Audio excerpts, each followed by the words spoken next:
శ్రీ సచిదానంద సమర్థ సద్గురు సాయి మహారాజ్ కి జై. సాయి బిడ్డలందరికీ కూడా సాయినాథన్ ఆశీర్వాదాలతో మనం గురుచరిత్ర పారాయణం 36 అధ్యాయంలోకి వచ్చామండి. శ్రీ గణేశాయ నమః, శ్రీ సరస్వత్యై నమః, శ్రీ గురుభ్యో నమః.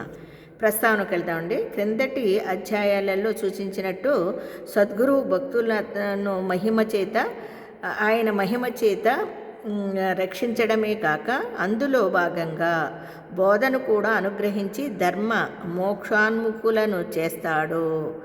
చూసారా ఇక్కడ ఎంత అద్భుతంగా చెప్పారో. ఈ అధ్యాయాలలో బోధ ప్రధానమైన లీలలను సిద్ధుడు వివరిస్తాడు. ఈ అధ్యాయాలన్నీ కూడా గురుచరిత్రలోని సిద్ధుడు అన్ని లీలల్ని కూడా మనకి వివరణగా ఇస్తున్నారండి.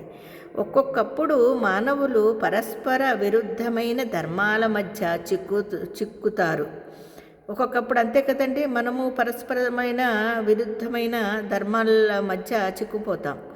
అలాగే ఈ అధ్యాయంలోని 36, 37 అధ్యాయాలలో విప్రుడు పరాన్నము అంటే స్వీకరించకపోవడం అనే ధర్మాన్ని, అంటే పరాన్నము అంటే స్వీకరించకపోవడం అనే ధర్మానికి భర్త భార్యను తన రూపంగా తలచి సంతోష పెట్టాలన్న ధర్మానికి మధ్య చిక్కుతాడట. అప్పుడు వివేకి సమస్యని ఎలా పరిష్కరించాలో శ్రీగురుడు సూచించాడు. వివేకిని ఈ సమస్యను ఎలా పరిష్కరించాలో శ్రీగురుడు సూచిస్తాడు. మూడవది వచ్చి అంతేగాక ఆహార శుద్ధౌ అంటే సత్వశుద్ధి,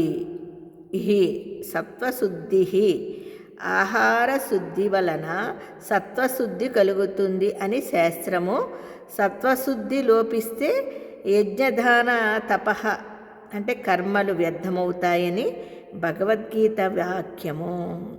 సాత్వికమైన ఆహారమేమో శ్రీగురుడు స్థూలంగా ఈ అధ్యాయాలలో బోధించాడు. దీని వివరణ పూర్ణ దత్తావతారమైన షిరిడీ సాయినాథుడు బోధించినది శ్రీ సాయి ప్రబోధామృతములో చూడవచ్చు. భరద్వాజ మాస్టర్ గారు శ్రీ సాయి ప్రబోధామృతం కూడా రాశారండి. అందులో మనము దత్తావతారమైన షిరిడీ సాయినాథుడు బోధించినది శ్రీ సాయి ప్రబోధామృతములో చూడవచ్చు.